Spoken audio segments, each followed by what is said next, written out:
বেগুন করব, মুগ ডাল ভিজিয়ে ধুয়ে রেখেছি আর বেগুনগুলো কেটে নিয়েছি, যে কোনো বেগুনই হবে।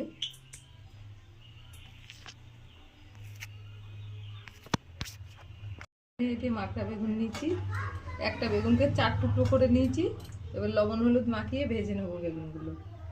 আর মশলা দেবো আদা, কাঁচা পাকা লঙ্কা, ধনে, জিরে, গোলমরিচ।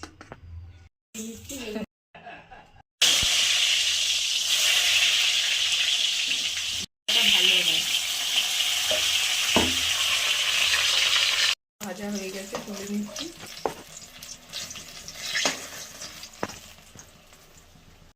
ফোড়নে দিলাম গোটা গরম মশলা, দিলাম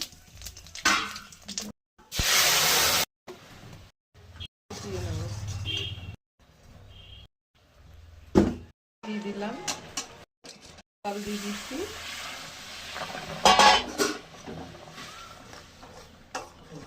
হয়ে গেছে, ভেজে রাখা বেগুনগুলো দিয়ে দিলাম।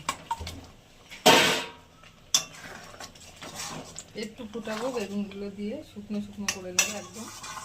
একটু ঘি দিয়ে দেবো উপর দিয়ে।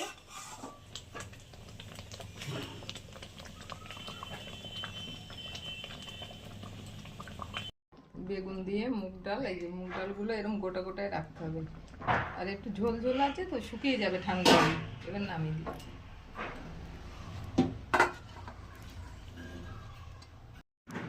হয়ে গেছে।